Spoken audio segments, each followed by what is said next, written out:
but this is Duca on the move for Montreal.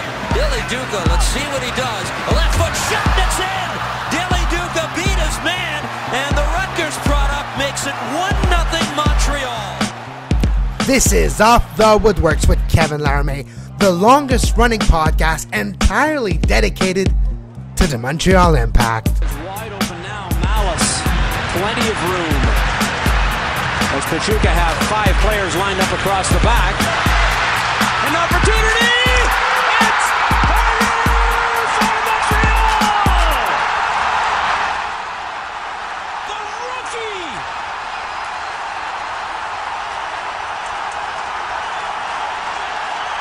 Bedlam at the Big O!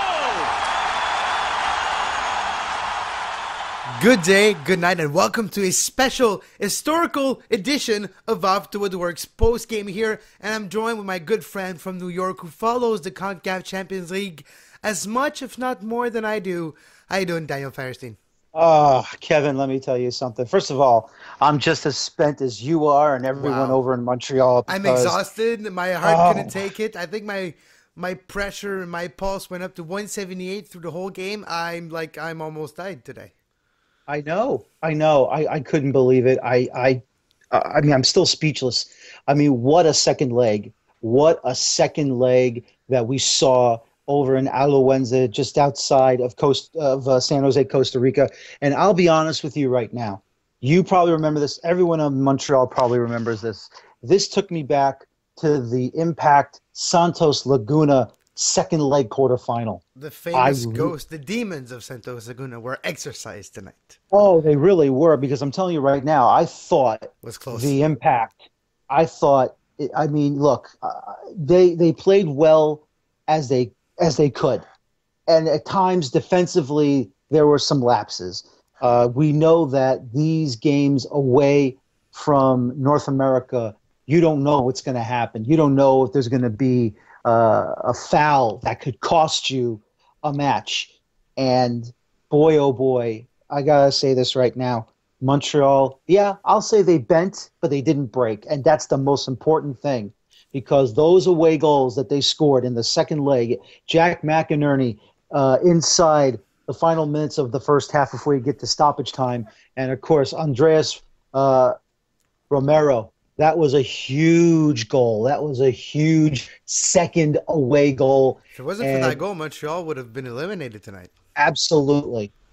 And that's where you got to thank your lucky stars for that second away goal. Exactly. So the game finished 4-2 for Alajuelense.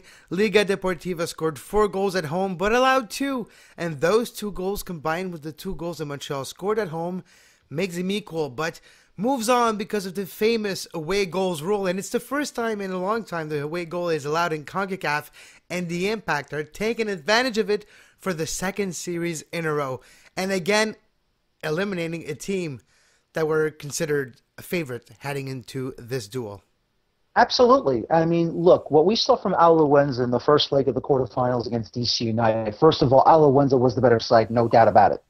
But secondly, DC United was absolutely in shambles, and they just did not play the game they were supposed to play at the same time.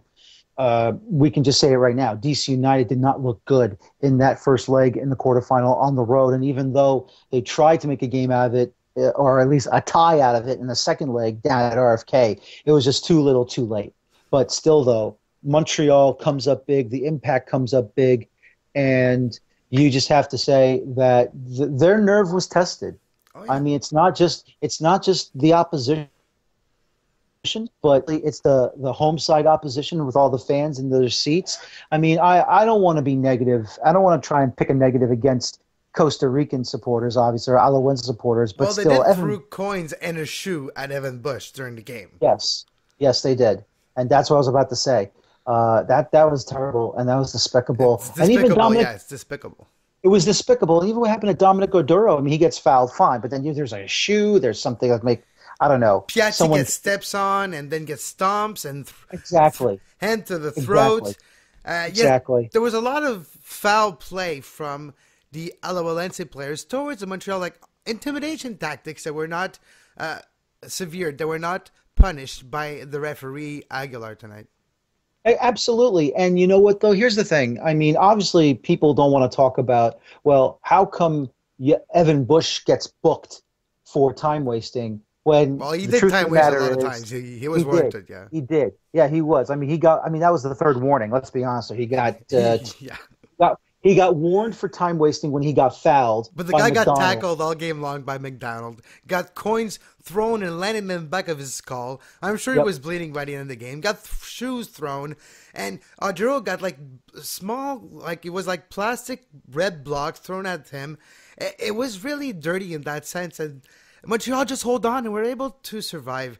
One thing that really caught my attention, Daniel, in the beginning of the game, the first 40 minutes, Montreal got dominated. But one thing they were doing, Alajuelense, they were never able to finish. They were crossing the ball into the box. And Baki Soumare and Laurent Simon were able to clear all those crosses. And they were able to clear the lines and able to keep holding on for dear life. And the things changed when Alajuelense decided to use the midfield and expose Rio Coker tonight.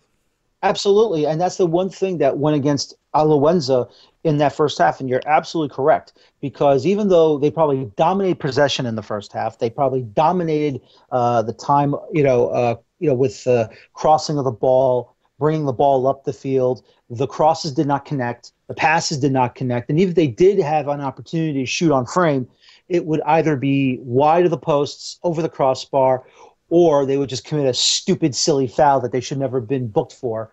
Because obviously, like you said before, intimidation tactics, they don't need to pull that crap, to be honest with you. It's intimidating enough being in that stadium. For them, they feel it's almost an asset. It's almost one of their strengths to pull that off, even though in our point of view, in our mind, it's illegal tactics in their point of view, in their experience, and the way they deal with those type of things down there. It's normal life. So it's really the meeting of two cultures that usually we don't finish on top, but today was an exception. Absolutely. And of course, everything was starting to work for them in the second half. They scored all their goals in both legs All through the midfield, in the second too. half, all throughout the midfield. Kevin, here are the stats for this match right now. Alajuelense with shots 16, Montreal with 11. 26 shots for Alajuelense. Oh, really? It Yeah. says 16-11 over here, but I'm on the Concacaf site, so Okay. probably they lost track in the second half because the action was so good. But listen, here's it: 3-2 corners in favor of Alajuelense. Montreal offside 6-2. Fouls 15 Montreal, 10 Alajuelense. Yeah, Montreal had way more many fouls. It was one of the problems of this game. I'll do it. The amount of fouls that Montreal did concede to Alajuelense, and the set pieces off those fouls really were a problem. Pablo Gablas were able to create chances and score twice off set pieces. Yes, they were not directly, but they were off set pieces play after. They were directly involved in the second half. Absolutely, but I have to say this about Jack McInerney. First of all, What a goal. Great goal in the 42nd minute. But yeah, hats off, quickly, hats off to Cabrera and Oduro with the creation they did on the flank, on the left flank, right flank, sorry. Absolutely. Just before that cross, two overlapping that eventually Cabrera saw the opening for Oduro to overstep his marker. Absolutely. But here's the negative about Jack McInerney. Look, I understand he didn't like the way Alajuelense was playing or doing all those tactics just to intimidate. And you saw what happened when he got subbed out. I don't know if it was a right cross or it was a smack across the face. A stiff arm or something. Yeah, exactly, a stiff arm. But I'm telling you, he's lucky he got booked, because if he got sent off, forget it. He wouldn't even be in the first leg. Well, because if he gets sent off, Bernier doesn't come in. Bernier doesn't do an assist on Romero's goal. Montreal gets eliminated. Exactly. And that's the thing that Jack McInerney needs to do, because depending on whether they go back to Costa Rica or Club America does the impossible on Herediano, either going back to Costa Rica in the first leg or going to the Estadio Azteca for the first leg in the final, McInerney is going to really have to keep his emotions in check, because if he's going to fall apart like that again, he's done for the entire he's done for the entire series in the final. And don't forget, everybody, this is a two-leg final. It's not a single game. It's a two-legged final. And the second leg is April 29th at the Olympic Stadium in Montreal. And let's pack this stadium. Tickets will be on sale at the beginning of, actually this Friday or next Monday. They will be on sale. And just let's pack this big go. Let's put 55, 60,000. Let's show either the Costa Ricans from Herediano or the American from Club America who's the boss. We have home field advantage. The second leg is in Montreal. Let's pack the big go. And we were on a quest for a moment. Now it became a quest for gold. Let's go get that trophy. Absolutely. And let me just say this. Congratulations to Montreal and congratulations to Canadian Soccer Association as well. Not only is this the second MLS team to make the Concacaf Champions League Final, but the first Canadian side to reach this moment. Right now, you're equal to Real Salt Lake and Montreal. I mean, we have to say it. You've gone better than Toronto. Obviously, Vancouver hasn't reached this yet, and they're going to do it in the next edition that's coming up in August, obviously. Yep. But still, they still never won the Woodworkx Cup. That's funny. That's fine. Yeah. But still, though, this is a great moment in Montreal. This is a great moment for Canadian soccer. Live it up. I say keep on going. Have a drink on me. It's Passover for me, so I can't touch alcohol till Saturday night, but that's okay. But still, I'll be in Montreal's corner for this final. And don't forget, everyone, if you want to hear the post-game or at least the review show this Friday at Feuerstein's Fire, blogtalkradio.com/Feuerstein's Fire, Kevin is definitely going to be sharing it, so don't worry. Kevin will be on my guest this coming Friday. His segment will be at 8:15. But once again, Kevin, very happy for Montreal, very happy for the Impact, very happy for Canada. This is a moment that they have truly deserved. One thing that really surprised me, Daniel, and I'll be honest about it, the hashtag MLS for Montreal. Fans from around MLS were cheering for Montreal tonight. Media from around the league. Journalists covering usually their own MLS team were following Montreal tonight, tweeting, Facebooking, and talking about it, and really encourage on social media the Montreal fans. And I really was surprised by that. Usually us in Montreal that are MLS fans and we cover MLS we think of us a little bit forgotten by MLS because we're in the second country. It's like the two solitudes of Major League Soccer. But on this night, I really felt the support from the country down south. Absolutely. Once again, we're all here trying to move forward the game in North America, whether, it's Canada versus Mexico, Mexico versus the U.S., or U.S. versus Canada, vice versa, everything else like that. In all reality, while we will always support our own sides, when we want to see this league become big, and Don Garber has continued to say, he wants Major League Soccer to be at least a top 10 league in the world. And I understand where he's coming from, and I understand what he wants to do. More needs to be done on that aspect, but still, we also need to see how not only what U.S. Soccer does, but what the CSA does in Canada.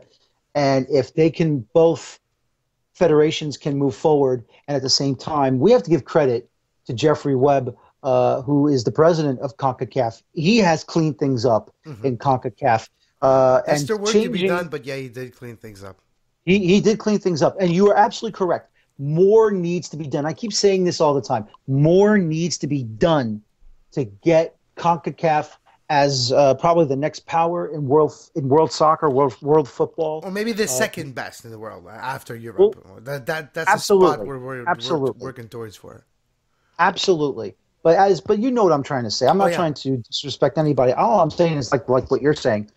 This is where we need to get better. And hopefully, if it is Montreal, and we'll see what happens tomorrow night with Club America and Herediano, whoever is going to be the next club side to be that CONCACAF representative club World Cup, hopefully their names will be written in the stars and on that little FIFA trophy saying, hey, we beat the best in Africa, South America, Asia, Oceania, and Europe. Can you imagine the Montreal Impact versus Barcelona? Holy crap, would then maybe not the defender, but holy crap would Rio Coker get exposed then? Yeah, it could be, or maybe it's you never know. Like, Maybe don't get me it's wrong, he had a good 20 minutes to start the game, but then he just felt like the altitude and the heat maybe caught up to him. probably so. But I also want to say this, and while it's nice to think that the Impact are going to represent Canada in the final, and they're going to represent the city in the final of Montreal, they should also represent Cameron Porter because let's be honest, if it's not that goal in the second leg that ties it up on aggregate, but it put them ahead because they had the away goals. Funny story about Porter. Do you know where he was tonight? Was he somewhere in Montreal? He was at a supporters bar with the Ultras at Café Frappé tonight to watch the game. So talking about a real of real. He's a real guy. He's a real dude. And I think he really fell in love with the city, with the amount of love the city shown him after his goal. I think he's a Montrealer forever now. Good for him because you know what? He worked hard. He really, really worked hard to get into position. How many times have we said this? Thank you for not going down when you got fouled. Yeah, exactly. He did not go down, and you know what? Because if it would be anyone else, Jack Mack would probably go down, but that's what ifs. Yeah, but yeah, exactly. And let me say this about Jack McInerney as well. He should be thankful in a certain way that Porter got that season-ending injury because I'm telling you this right now. Up to this point, Porter has done more than what McInerney has done in his MLS career. That's the truth. That is the God's honest truth. McInerney, right now, he sees his opportunity. He's taken advantage of his opportunity that started in the 2-2 draw against Orlando at the Olympic Stadium. And look at the goal he scored. Goal of the week, yeah. Goal of the week. He also, I'll say this right now, he's lucky he didn't get sent off. Yeah. He's lucky he didn't get sent off, that it was only a yellow because I'm telling you right now, as you said, the substitution would not be allowed. One question before I let you go, Daniel. It's important for me that you have a different opinion because you're an outsider from here, from Montreal, and you've been following soccer for decades. Everybody's talking about like it's the biggest game in Canadian soccer history. For sure, it's the biggest game in the club and probably the province history. Would you consider it, as an outsider who's seen Canada perform over the years or not perform over the years, would you say this game is probably the biggest game in club history, at least for Canada? Oh, I would agree with that. Yeah, I definitely would agree with that because, Toronto had their moments. Toronto. Like we agreed, a World Cup game for Canada in '86 was bigger than this, but this for club football was probably big. No, this is you're absolutely correct. This is big for the club sides in Canada. I would say, Toronto upsetting the Galaxy in the Champions League, that was huge, especially that road game in the second leg all the way over in Carson. I mean, unfortunately, they didn't do well in the semifinals against Santos Laguna, but then again, Santos Laguna at the time was a big powerhouse in Liga MX. Mm-hmm. But once again, Montreal, they are showing a lot of confidence. You got to give Frank Klopas a lot of credit for planning not only to handle Pachuca in the quarterfinals by, getting that training camp in Mexico so they can acclimate. And of course, obviously, our league match with the Red Bulls and the Impact that was supposed to be this past Saturday was moved to the end of October, like around the middle of October. Yeah. So for the Red Bulls to say, yeah, we'll step aside from Montreal so they can, acclimate down in Costa Rica and San Jose. I mean, look, right now, Montreal is doing everything right. And yeah, I'll say this with you again, and I agree with you. I think this is the best moment for Canadian club soccer going forward in the Concacaf Champions League because right now Montreal is in the driver's seat. And now all you have to do is just sit back, relax, watch what happens between Club America and Herediano. And either you're going to go back to Costa Rica for that first leg, or you're going to head over to the nasty and the dreaded Estadio Azteca. And I'll say this right now, that game will be played at night, so you're not going to worry about the smog. Altitude will still be a killer, but you don't have to worry about the smog. And I really think I don't know how it is in club football in that stadium, but for the national team, I think and I know, of course, it's a big hell to get down there. Maybe not as hellish as it used to be, but it's still just enough to scare the shit out of you. Just to finish the thought, what would be more important for a club of Major League Soccer, like either the Impact or the Red Bulls or any other club, to win the Champions League or to win the MLS Cup? Which is more important, and which do you think a club... we know the club favors the MLS Cup, but what do you think is more important as a whole over the long run? Well, obviously, you want to win a league championship. I mean, that's the most important thing. You want to be the best in the league throughout that entire season. But if you have an opportunity to do real damage international cup competition in CONCACAF Champions League play, you're going to have to go for it. And I'm not saying you have to sacrifice everything else, but the truth of the matter is this. Whatever you are involved in, you got to go for it. You got to challenge. You got to go out there, and you have to go and at least really try to go as far as you can. I mean, obviously, people will be saying to me, hey, look, you're a Red Bulls fan. You support the Red Bulls. You cover the Red Bulls.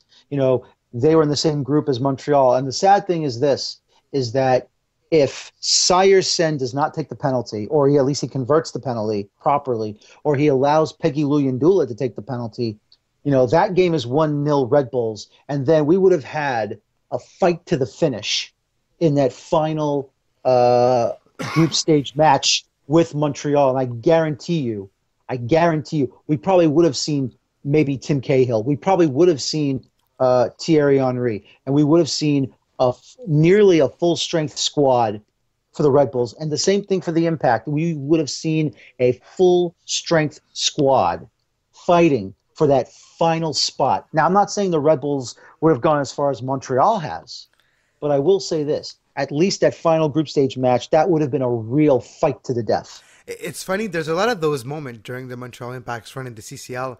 In any teams run in those type of tournaments, there's a lot of what if in that moment. Example, if Porter did not put the ball in, we would never be here.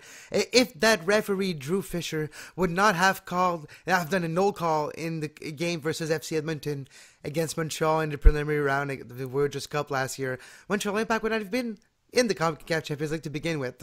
There's like 4 or 5 of those what-if moment calls or just instant moment on the pitch that happened during the Montreal Impact's run, and it makes it a little bit more magical. Absolutely. This is why this game is so wonderful to watch, and that's why it's called the beautiful game, because there's all these what-ifs that are going to pop up. All these what-ifs of, oh, look what happened in that moment in the 35th minute or in the 60th minute or in the 80th minute, second half stoppage time. I mean, we don't know what's going to happen when those moments pop up. And even if they don't pop up, it's a what if, because you never know. You never know how a match is going to be officiated, especially at CONCACAF, obviously. But, once again, Kevin, there's a lot of what ifs going on here. Now, I'm not here to diminish what Montreal has done, obviously. Montreal has deserved their spot in the Champions League in the knockout stages. They have done absolutely a great job getting to this point. If the Red Bulls at that time in El Salvador on the road at FAS, if they would have just converted the penalty, we could have had a duel to the death in the final group stage match. It did not happen. Yeah. Montreal earned their spot.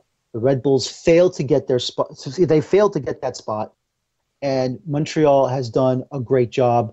They didn't need to do anything big in that last match except maybe win their first game at Red Bull Arena, whether through MLS League competition or CONCACAF Champions League competition. It didn't happen. Connor lay with the equalizer, but still, though, once again, I'm not here to diminish what Montreal has done. Montreal has deserved this. Montreal deserves to go through, and the Impact right now are on cloud 9. And here's the one thing that these players need to understand right now is this. Depending on where you're going, if you're going back to Costa Rica, it's going to be the same thing all over again, but you got to really calm your nerves, and you cannot worry about who's officiating the match, because we already have seen it on several occasions in that second leg. Aguilar, who is one of the top officials in CONCACAF, but once again, we've seen some of these referees, once in a while, they'll go the opposite way. Or at least I'll give him credit where credit is due. He didn't want to ruin the game. Mm-hmm. But there's that moment where you guys say, look, we know you don't want to ruin the game. We know you don't want to make it about you. And that's great credit to him. But you're going to have to show some form of control, because there's at one point in the game I want to get to this. And this is what kind of bothered me a little bit. Okay, there was a foul that was called on the Impact. And this was in the first half. And Aguilar blew his whistle for the foul. He went over there to try to have a discussion with the Montreal defender. But what happened? Alawenza quickly restarted. Yeah, they almost scored. And they almost scored.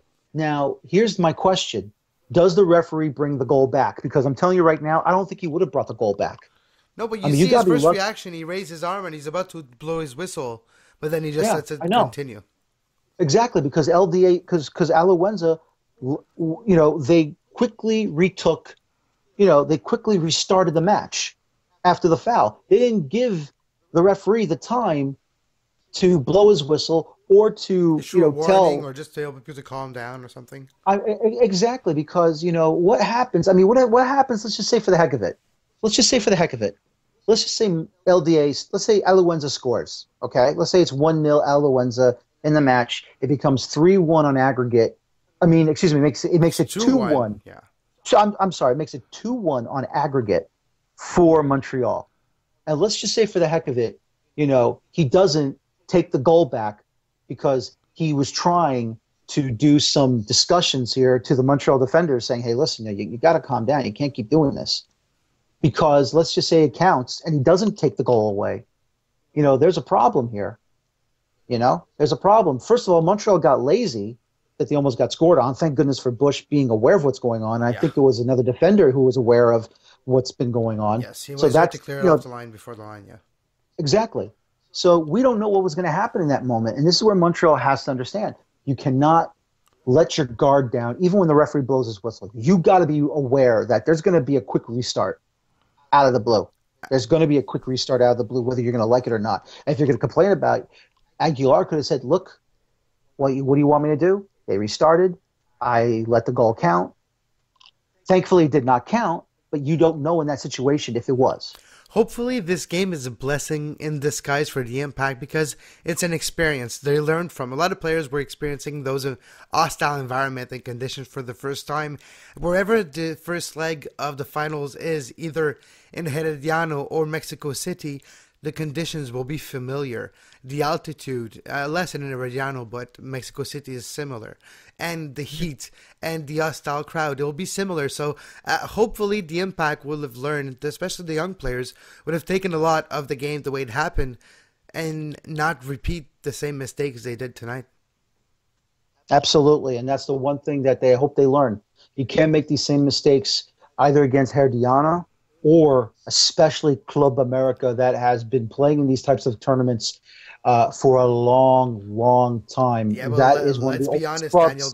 They are so hard with each other, the two teams, that they might come out of it injured on both sides. I think 2 reds and like 10 yellows were, if not more, were happened between the two teams last game. Well, absolutely. And let's not also forget Herediano, if they score, because they have a 3-0 lead on aggregate, 1 away goal. And we don't know what Club America is going to do. Because if they go down 4-0 with the away goal in favor of Herediano. They need to score 5 goals? 5 goals. 5 goals. I mean, the tide is turning now in CONCACAF when it comes to the Champions League. Because the Mexican teams have always been the dominant sides. Because, they've obviously better finances, a better roster, better players, not to throw away anything that Montreal has done or anyone in MLS. You're right. Better academies, better player, better everything. Yeah, absolutely.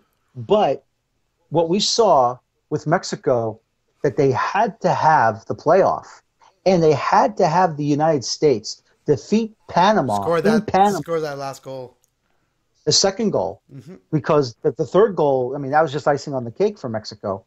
Because that second goal was enough. Because the draw would have put Mexico into the playoff, which it did. And then they won it. The U.S. won it. Mexico has to give basically the U.S. Their marketing payday, which is like a multi-million dollars for the FMF. Yep, we all remember Zusi. Yep, absolutely. All right. On this note, thank you very much, Daniel, for being part of this show today. You can reach Daniel on Twitter at @dfeuerstein and listen to his show this Friday, the blogtalkradio.feuersteinfire.com. And talk to you soon, Daniel. Talk to you soon. We'll be right back after this break.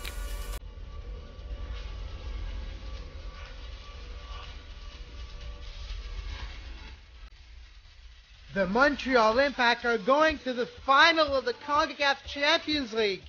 One more time, and we will be able to celebrate. One more time, and we will raise that trophy. One more time, and the quest for a moment will be accomplished. One more time, and the quest for gold will be reality. Montreal can lift a trophy with one more time.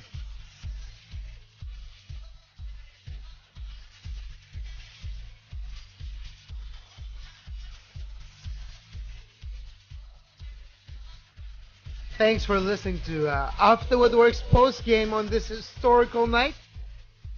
If you want to reach Kevin Larme, you can do it by email. That's me. If you want to reach me, offthewoodworkx at hotmail.com, on Twitter at offthewoodworkx or at Kev Larme.